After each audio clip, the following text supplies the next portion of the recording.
Hello Clémentine, alors voici ma question. Je revis constamment les mêmes histoires impossibles ou compliquées avec les hommes. Là, je suis complètement obsessionnelle sur un garçon qui m'échappe complètement et qui joue. Et j'oscille entre une affection, l'envie de le comprendre et l'envie de ne pas lâcher, le conquérir coûte que coûte, et la colère, la tristesse de ne pas l'avoir auprès de moi. Qu'est-ce que j'ai besoin de vivre à travers ça? Pourquoi je me refuse de lâcher?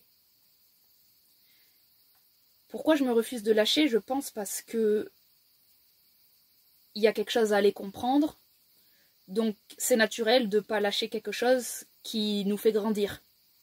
Peu importe que ce soit quelque part douloureux ou pas, ça n'a jamais été vraiment le sujet sur Terre.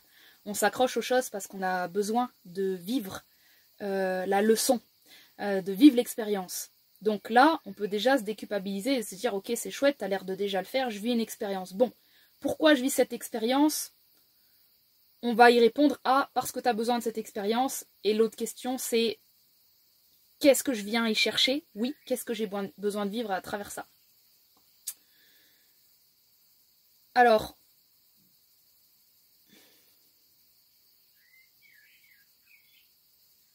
j'oscille entre une affection. Donc là, on a un premier plan maternel. L'envie de comprendre, de le comprendre. Là, on a un plan analytique, un plan mental. L'envie de ne pas lâcher. Là, on a un plan physique, le plan martien, le plan de la main. Le conquérir coûte que coûte. Là, on a un plan de l'esprit, un plan du Sagittaire, le conquérir. La colère,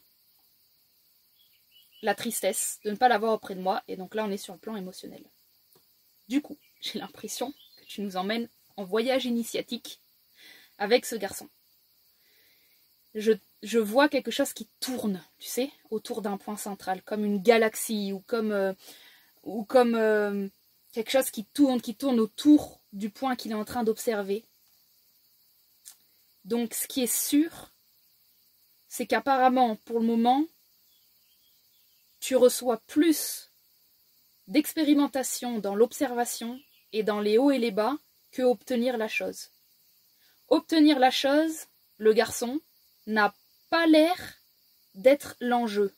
Pourtant, tu dis, je veux le conquérir coûte que coûte. Oui, mais tu veux conquérir quelqu'un qui joue. C'est ce que tu dis, il joue. Quand tu veux conquérir quelque chose qui joue à ne pas être conquis, ça veut dire que tu es au courant des règles et que tu joues quand même. Donc on arrive sur une thématique de jeu de pouvoir. Il est possible que, in fine dans l'expérience, ce ne soit pas obtenir lui qui est intéressant, mais de voir comment est-ce que tu joues toi aussi. Peut-être que tu as besoin de jouer sans obtenir, peut-être qu'il y a quelque chose chez lui qui te fascine, c'est peut-être son détachement aux règles du jeu d'un couple normal. Peut-être que lui, c'est marrant, on est vraiment dans le sujet aujourd'hui du bien et du mal. Lui, imaginons, il a dépassé le bien et le mal d'un engagement, de la fidélité, etc. Il est donc dans ce fameux stade où on est dans le pouvoir. Hein. Le pouvoir, la maison 8, le scorpion, Pluton, ce sont des fréquences dans lesquelles on a fini de s'interroger sur le bien et le mal. Maintenant, on va jouer avec les outils qu'on a pour obtenir ce qu'on en a envie de ressentir pour ressentir du désir. Hein. La maison 8, la maison de la corruption, la maison de la société, ce qui est caché dedans, la maison des horreurs qu'il y a, mais aussi de toute la spiritualité que cette maison peut avoir, parce que on veut justement jouer avec l'énergie. Donc il est possible que tu sois une personne qui ait un immense champ magnétique, qui rende des garçons obsessionnels, pardon. Je ne serais pas du tout étonnée que tu aies déjà vécu des histoires d'amour où c'était les autres qui étaient obsédés par toi. Et tu as peut-être trouvé quelqu'un à ta hauteur, avec qui, là, en fait, tu t'ennuies pas.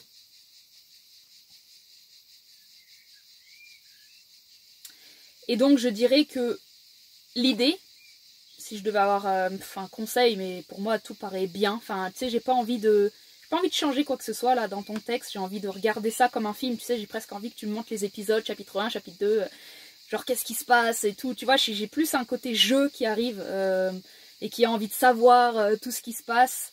C'est ce que me renvoie le texte. Ça veut dire, le texte est en train de me dire, du coup, me touche pas et observe-moi. Et c'est marrant, en disant ça, je réalise que c'est ce que tu fais, me touche pas, observe-moi. Ça veut dire que tu as ce côté un peu planqué, un peu caché. L'obsession, elle arrive quand finalement, on aime bien l'idée de ne pas se faire prendre, de ne pas se faire voir. On est dans l'obsession parce qu'on a encore la possibilité de poursuivre.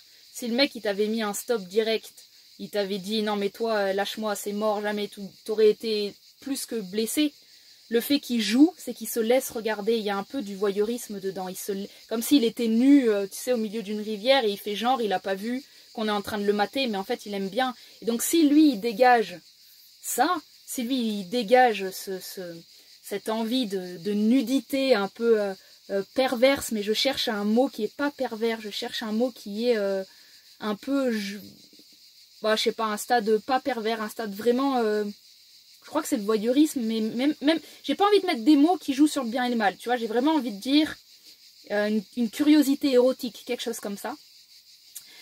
Et ben, si lui il dégage ça, tu penses bien qu'à mon avis, déjà, t'es pas la seule à tomber dans son jeu, à regarder, mais je pense que du coup, c'est naturel. Si lui il dégage ça, c'est naturel que tu vives ça, tu vois, c'est pas que sur toi, c'est pas pourquoi je suis comme ça, c'est, tu sais, il y a des gens, ils sont magnifiques, ils sont beaux, ils en jouent, ils manipulent un peu avec leur physique, et en fait, c'est parfait. Les gens qui ont besoin de tomber sous le charme de ce physique sont des personnes qui matchent au niveau des hormones, ça match, c'est tout, c'est comme ça.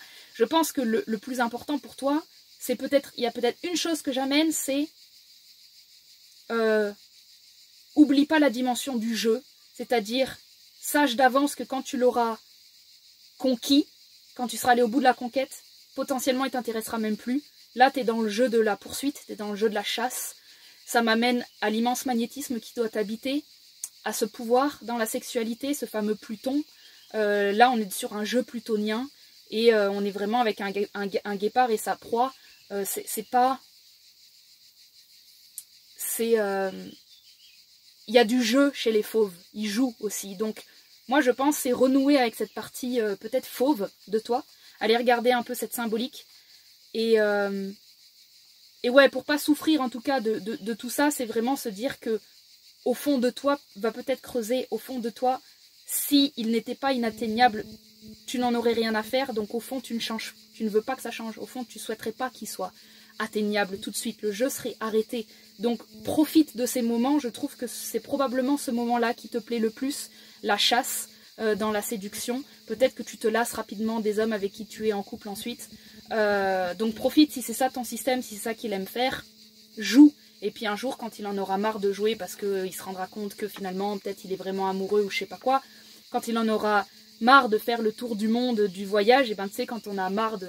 Souvent, finalement, on rentre à la maison et on se dit, bah c'était bien. Mais on peut savoir que c'était bien à la maison que quand on a voyagé. Donc, ça sert à rien de raccourcir l'expérience pour moi. Laisse-toi vivre, profite pour te connaître là-dedans.